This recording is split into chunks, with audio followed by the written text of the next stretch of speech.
داتا صاحب علیہ رحمہ آپ نے وہاں جس طرف کھجوریں ہیں نا کھجوریں، وہاں ایک انگریز کی قبر ہے. اس انگریز کی قبر کی وجہ یہ ہے، یہ جو کہتے ہیں آؤ اللہ کی دین کی بات ہوگی، آخرت کی بات ہوگی، اللہ سے ڈرو، آخرت کا خیال کرو، تو جن کے صدقے سب کچھ ملا وہ جو نہ تھے تو کچھ نہ تھا، ان کی بات ہی کوئی نہیں. ان کے ہاتھ پر نا لندن میں ایک بندہ مسلمان ہو گیا.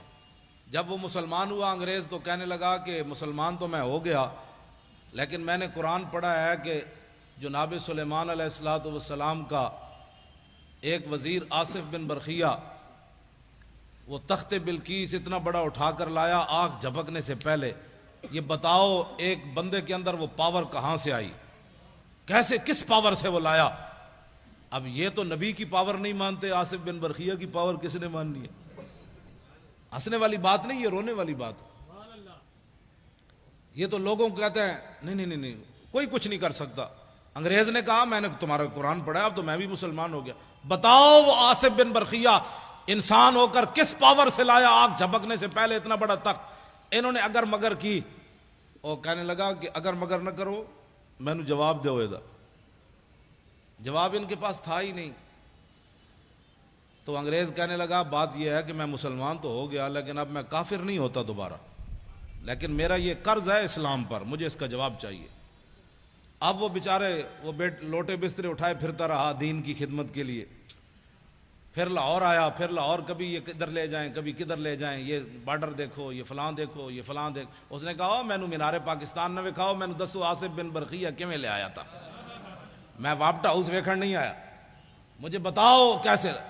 لیکن جب وہ مینار پاکستان سے واپس اسے لے جا رہے تھے تو دادا صاحب کے قریب سے گزرا.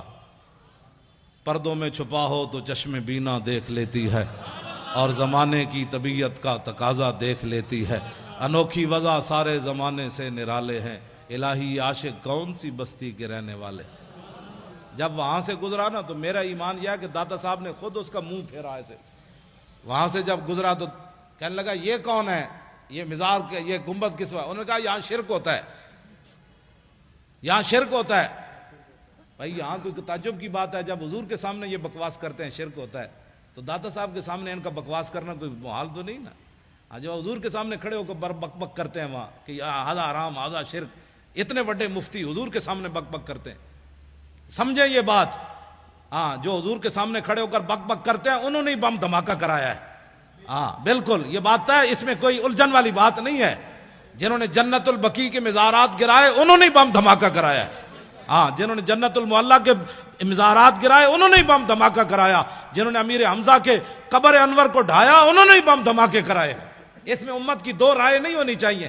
اب تو امت کو سمجھ آ جانی چاہیے کہ کون بدبخت ہے جو چلتے چلتے کہاں تک جا پہنچا. تو کہنے لگے یہاں تو شرک ہوتا ہے.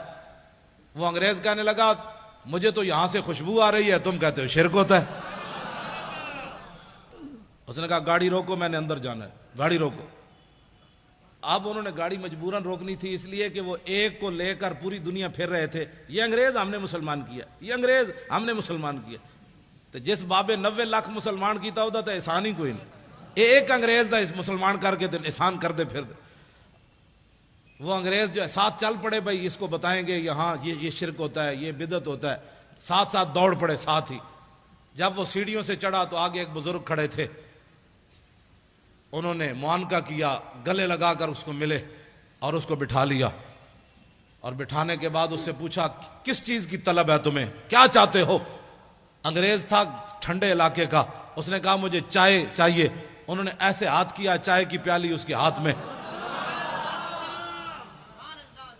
اب وہ انگریز نے جب چائے کی پیالی دیکھی تو بے ہوش ہو کر گر پڑا. جب ہوش آیا تو وہ کہنے لگے کیا ہوا تمہیں؟ وہ کہنے لگا وہ بابا جی کدھر گئے؟ اس نے کہا چھوڑو بابا جی، تمہیں کیا ہوا؟ اس نے کہا کمینو، سوال میں نے تجھ سے کیا تھا، تم سے کیا تھا کہ بتاؤ تخت بلقیس ایسے کیسے آیا؟ تو یہ پیالی دیکھی ہے؟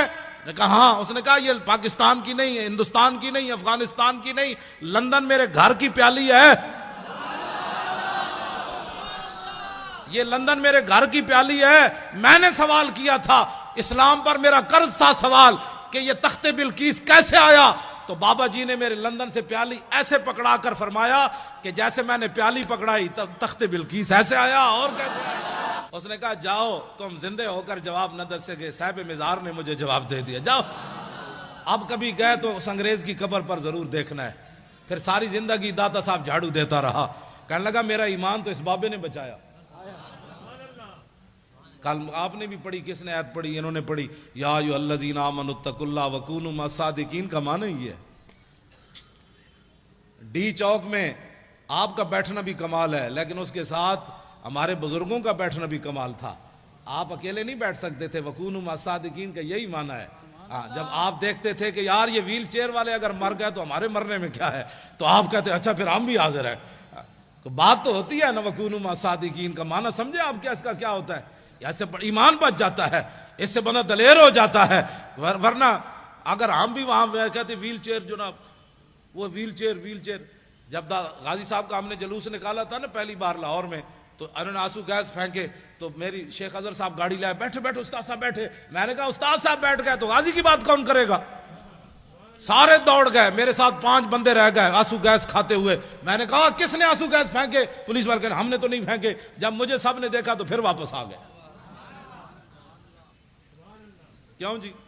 جب میں چارپائی بچھا کر لاہور اسمبلی ہال کے باہر بیٹھا ہوا تھا تو لوگ کہتے تھے اچھا جب یہ بیٹھے ہیں تو چلو ہم بھی بیٹھ جاتے ہیں۔ تو آپ جو ہے نا، یہ بڑی بات ہوتی ہے، مولانا بلائیں تو پھر آپ آئیں، کچھ نہیں ہوتا، کچھ بھی نہیں ہوتا، آپ صرف کھڑے ہو جائیں، بس کھڑے ہونا آپ کا کام ہے، مدد کام اس کا کرنا ہے۔ صحابہ کوئی اپنی پاور نال گئے سن بدر وچ، اپنی پاور کے ساتھ گئے تھے، انہاں سمندران جڑے گھوڑے سٹے اپنی پاور نال سٹے، تے خالد بن ولید جڑے انج بندے نو کٹ دیندے سن اپنی پاور نال۔ یہ اسلام کی پاور ہے، جب آپ اسلام کی پاور کو مانیں گے نا تو پاکستان میں نظام مصطفیٰ آ جائے گا، نظام مصطفیٰ آ جانا ہے انشاءاللہ۔ یہ مالک بن مولانا کہنے لگے آپ قم سے بات کریں کہ قم سے بھی بات یہ بن جاتی ہے، میں نکال کر جو ہے نا وہ اس کو بیان کرتا ہوں۔ حضرت خالد بن ولید رضی اللہ تعالیٰ عنہ مالک بن نویرہ نو قتل کر دیتا آپ نے، مالک بن نویرہ نے جب قتل کیا نا تو یہ بات چلتے چلتے مدینہ منورہ میں آ گئی کہ خالد بن ولید نے ایک مسلمان کو قتل کر دیا، اور اتنا دباؤ بڑا کہ صدیق اکبر کو خالد بن ولید کو معاذ جنگ سے واپس بلانا پڑا۔ اصحاب حل و عقد، حلو نہیں پڑھنا پیا، بات میری کوئی غلطی پہ کٹو، حل کا معنی اور ہے اور حل کا معنی اور ہے، حل لکم کا معنی اور ہے، حل کا معنی اور ہے۔ صبح میری آپ کے شاگرد کہیں کہ جی استاد صاحب صرف ساری زندگی پڑھاتے رہے، ان کو یہ بھی نہیں پتا کہ قرآن میں حل ہے، وہ حل اور معنی میں ہے، یہ حل و عقد ہے۔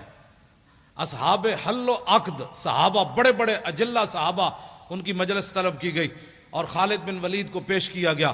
خالد بن ولید جب مسجد نبی شریف میں داخل ہوئے نا تو حضرت عمر اتنے جلال میں تھے کہ آپ نے ان کی پگڑی سے تیر کھینچ لیے، خون آلود تیر آپ نے لگائے ہوئے تھے، ایسے ایسے لگائے ہوئے تھے سارے۔ تو حضرت عمر نے جاتے جاتے ان کے سارے تیر اتار لیے۔ قریب تھا کہ فاروق اعظم حضرت خالد بن ولید پر ہاتھ بھی اٹھا دیتے، لیکن حضرت صدیق اکبر کی جو جلال اور ہیبت تھی نا صحابہ پر، اس کی وجہ سے حضرت عمر بولے نہیں، جا کر بیٹھ گئے اور کہا کہ آپ نے ایک مسلمان کو قتل کر دیا، مالک بن نویرہ کو قتل کر دیا۔ سنیں، آج لوگوں کو گستاخیاں سمجھ نہیں آتی، فتوے علماء سے پوچھتے ہیں۔ آپ نے فرمایا کہ نہیں، وہ مسلمان نہیں تھا، وہ تو کافر تھا، میں نے اس کو اس لیے مارا۔ نے کہا آپ کے پاس کیا دلیل ہے؟ نے کہا کہ جب میں نے اس کو کہا نا کہ تم زکوٰۃ کیوں نہیں دیتے تو اس نے کہا کہ ان صاحبکم قد توفیا، اس نے کہا کہ تمہارے نبی کم، اس نے یہ نہیں کہا کہ ان صاحبنا، اور اس نے کہا ان صاحبکم جب کہا تو میں سمجھ گیا کہ اس کا رسول اللہ سے کوئی تعلق نہیں۔ تو صدیق اکبر فرمانے لگے بالکل ٹھیک کیا تو نے جو مارا اس کو۔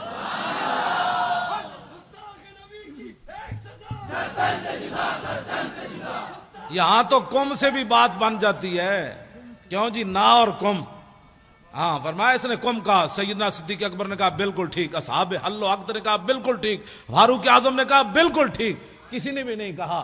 ایمان یہ ہوتا ہے کہ جب علماء بات کر دے نا اصحاب حل و عقد تو پھر بات بندے کو ماننی چاہیے۔ بندے کو کل واللہ بھی نہ آتی ہو پھر ناموس رسالت کا مسئلہ پوچھتا پھرے۔